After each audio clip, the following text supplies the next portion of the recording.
Dan gitu.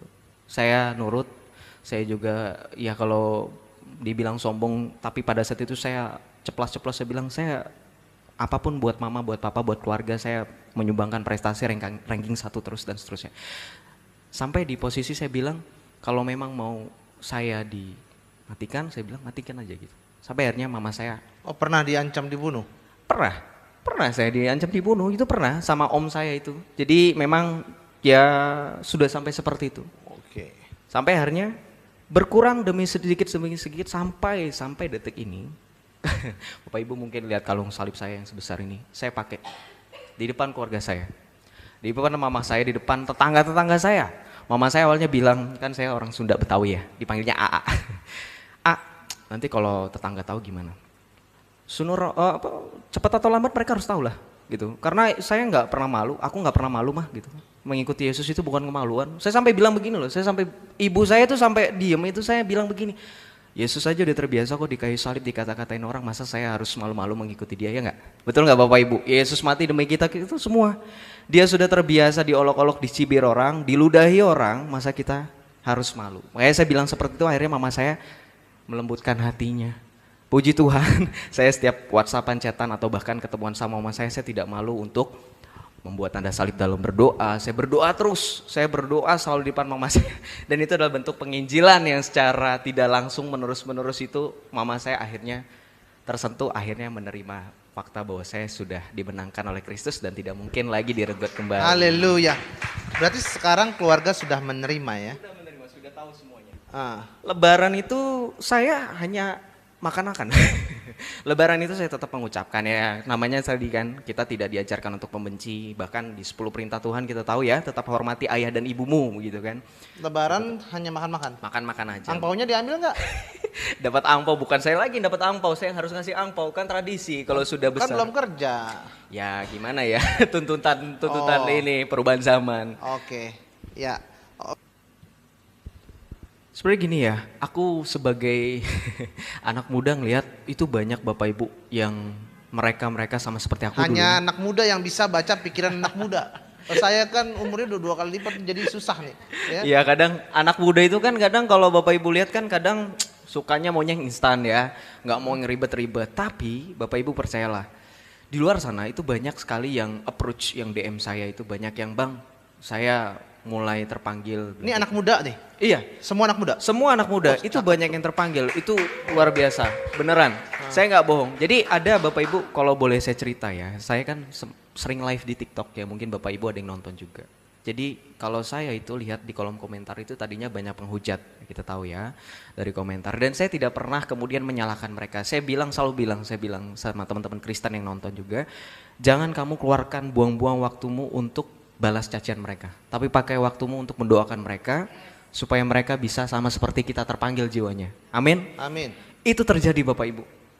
Puji Tuhan ada namanya. Saya salut sama dia. Kenapa? Dia itu kalau setiap saya live itu menghujat Yesusnya luar biasa. Boleh tanya sama Om Don itu yang mendampingi saya itu. Itu menghujat Yesus itu luar biasa Bapak Ibu. Nggak mikir-mikir lagi dia, dan itu spamming. Sampai suatu ketika dia DM saya. Dia DM saya, Pastor. Dia bilang gini, Joseph, kok makin lama gue nonton live lu bukannya makin teguh dengan iman gue, makin terpanggil ya, bilang gitu kan. Saya ketawa, saya bilang bohong nih gitu kan, biasanya kayak gitu-gitu kan, saya bilang gitu aja, bohong nih gitu kan. Tapi dia bilang enggak Joseph, ini beneran, bilang gitu kan.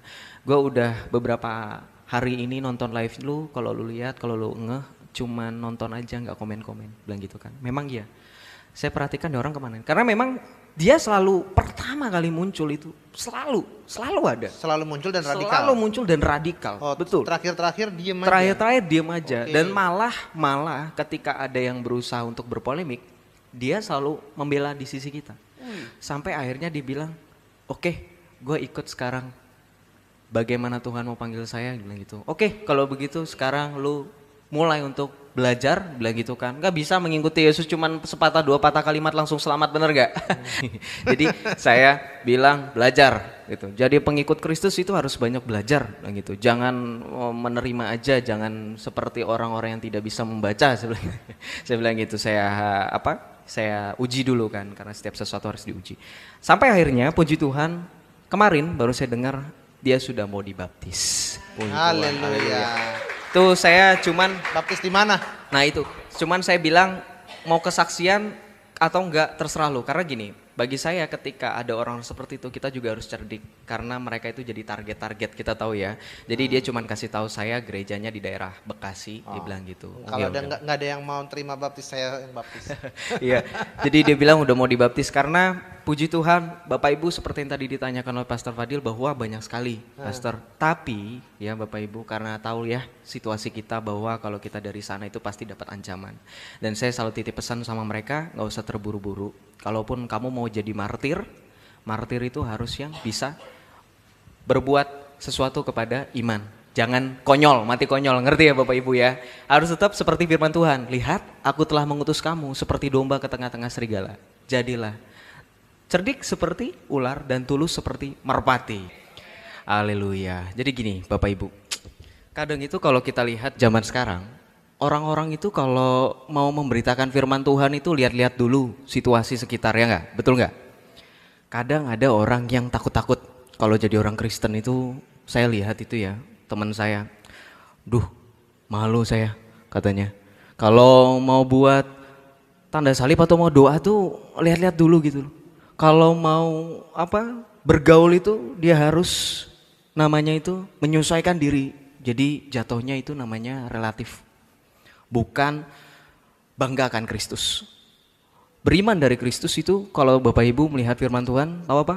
Jika ya katakan ya, jika tidak katakan tidak. Apa yang lebih daripada itu berasal dari si jahat, dari iblis, ya enggak?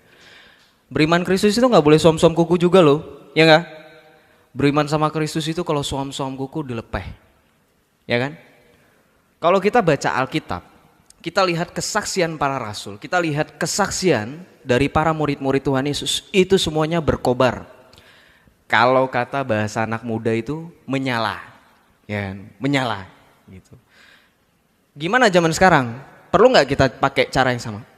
Tadi kalau kata Pastor Fadil ya, lambang Roh Kudus itu ada 2, api dan burung merpati. Dua-duanya bisa nggak kira-kira Bapak Ibu? Dua-duanya bisa nggak dipakai? Bisa, kata siapa nggak bisa? 1 Petrus 3 ayat 15. Tetapi kuduskanlah Kristus di hatimu sebagai Tuhan dan siap sedialah memberikan pertanggungjawaban kepada setiap orang yang meminta pertanggungjawaban dengan rendah hati dan dengan lemah lembut. Bisa nggak kita memberitakan Injil dengan courage, dengan keberanian, dengan api yang membakar, tapi tetap dengan lemah lembut dan dengan hormat? Maksudnya lemah lembut itu apa sih? Kira-kira menyamanya nggak kira-kira? Lemah lembutnya menyamanya enggak? Oh kalau saya berhadapan dengan orang-orang yang dengan orang-orang yang dari iman sebelah itu kadang, oh Yesus itu kan nabi bukan Tuhan. Oke, tapi kita karena ngelihat, ya udah iya, apa katamu aja. Boleh nggak kira-kira seperti itu? Nggak boleh, jangan. Kenapa? Kenapa nggak boleh? Kenapa kira-kira nggak boleh? Apakah demi toleransi? Toleransi itu apa sih kira-kira? Banyak orang yang salah paham dengan toleransi. Ketika berbicara toleransi artinya kamu ngomong apa saya iyain gitu. Kayak gitu, toleransi enggak. Toleransi itu adalah saya tetap saya, kamu tetap kamu. Saya melihat Kristus sebagai Tuhan. Kamu terima itu atau enggak urusanmu, betul enggak? Apa kata Tuhan ketika orang menolak Kristus? Apa kata Tuhan? Dalam Injil Yesus berkata, jika engkau percaya, jika engkau dibaptis dan percaya engkau selamat. Tetapi jika engkau tidak percaya, akulah dia, kata Tuhan Yesus apa? Kamu akan binasa dalam dosa-dosamu. Jadi kalau ada orang yang sudah kita beritakan firman Tuhan, kita tahu Yesus itu adalah Tuhan, kemudian menolak, gimana sikap kita? Mendoakan, ya toh? Nggak usah mengutuk, nggak usah memakai, login yuk, asyhadu, nggak usah ya. Mengikuti Yesus itu harus dari hati, betul nggak? Nggak boleh namanya terpaksa, nggak boleh namanya karena sedus Indomie. Kadang kita itu juga mendapatkan apa ya, kalau kita tuh sering dituduhnya, wah Joseph ini urusan kalau nggak jauh-jauh dari urusan perut, bawa perut. Saya jawabnya apa Bapak Biu? Ya itu kan memang Justru saya selamat dari sana. Ngerti nggak? Saya adalah selamat dari sana, makanya saya tidak lagi memikirkan hal yang seperti kamu tuduhkan. Dalam nggak kira-kira? Dalam. Nggak perlu kita balas-balas cacian. Kita jawab dengan kasih. Tapi oke, balik lagi. Ketika kita melihat Alkitab, kita akan baca lagi kesaksian dari Rasul Yohanes. Kita lihat Bapak Ibu di dalam 1 Yohanes bab 4. Ya. Ayat 10 sampai dengan ayat 11. Di situ dikatakan, inilah kasih itu. Bukan kita yang telah mengasihi Allah, tetapi Allah yang telah mengasihi kita dan yang telah mengutus anaknya sebagai pendamaian bagi dosa-dosa kita. Saudara-saudaraku yang kekasih, jikalau Allah sedemikian mengasihi kita, maka haruslah kita juga saling mengasihi. Amin. Kata Rasul Yohanes, kita disuruh mengasihi. Kira-kira kalau kita bertemu dengan orang-orang yang tidak mengenal Yesus, ya, lebih cenderung untuk membenci Yesus, kita tetap mengasihi atau enggak? Mengasihi. Kenapa? Karena Allah telah terlebih dahulu mengasihi kita. Betul ya? Amin ya. Nah, kadang di kehidupan yang sekarang sudah semakin berkembang zamannya, Bapak Ibu, kita tahu ya, kemajuan media sosial, teknologi, semakin banyak orang yang mengemukakan pendapatnya secara dengan bebas tapi tidak bertanggung jawab, tidak berdasarkan informasi yang akurat. Sebagai orang Kristen, kita harus apapun itu memverifikasi, apapun itu informasinya, sekalipun itu pengajaran itu harus tervalidasi. Nah, begini, jadi orang Kristen sekali lagi harus berani bersaksi. Jangan karena kita tinggal di lingkungan yang bukan Kristen, kita ciut. Justru kita harus semakin menunjukkan, kita harus semakin bertumbuh, kita harus semakin menjadi terang dan garam dunia. Ingat, Tuhan Yesus juga pernah berkata kan dalam Alkitab, Yohanes 8 ayat 12. Ya, akulah terang dunia. Kalau kata dalam bahasa Arab apa? Ana huwa nurul lil alamin. Ya, jadi Yesus itu terang dunia itu. Bapak Ibu nggak usah ragu-ragu lah kalau melihat figur Yesus itu sebagai Tuhan itu. Wah, Yesus itu memang, saya selalu bilang sama yang bertanya itu kan, sering kan tadi seperti yang tadi di awal kesaksian, mana dalil itu Yesus itu Tuhan? Saya bilang, Bapak Ibu, kita sekarang bermain logika karena mereka suka mengutamakan logika katanya kan, paling cerdas. Saya bilang begini, lebih terhormat untuk diakui atau mengakui? Sekarang kalau Bapak Ibu bertemu dengan misal ada sosok berdiri di sini, tiba-tiba tanpa ada angin dan hujan dia mengakui, saya orang kaya, saya punya bisnis. Kira-kira Bapak Ibu ilfil nggak dengan orang seperti itu? Ilfil, betul nggak? Ilfil. Sekarang kalau kita melihat tradisi, bagaimana orang-orang Yahudi sudah mengenal Allahnya dalam perjanjian lama ketika Musa, ya kan? Kemudian Yesus datang. Kira-kira Yesus perlu nggak ke depan publik ngaku-ngaku saya Tuhan, sembahlah saya? Nggak perlu nggak kira-kira Bapak Ibu? Nggak perlu. Sekali lagi, lebih terhormat untuk diakui atau mengakui? Diakui, betul nggak? Karena diakui. Kalau saya pakai logika seperti itu, kita melihat ada tetangga, anak tetangga gitu ya, ih anak si ini hebat loh, ranking 1 kemarin, juara 1. Kita lebih, oh iya benar, tanpa harus mengakui. Sama seperti Yesus, kita lihat keilahiannya dalam Alkitab, itu yang membuat kita semua teguh di sini, betul nggak? Amin nggak? Kita lihat Yesus itu sebagai sosok pribadi yang dalam Alkitab, Filipi 2 ayat 6 sampai dengan 13, kalau Bapak Ibu baca di situ kan, yang walaupun dalam rupa Allah tidak menganggap kesetaraan dengan Allah itu sebagai milik yang harus dipertahankan, melainkan telah mengosongkan dirinya sendiri dan mengambil rupa seorang hamba dan menjadi sama dengan manusia. Dan dalam keadaannya sebagai manusia, ia telah merendahkan dirinya dan taat, bahkan taat sampai mati di kayu salib.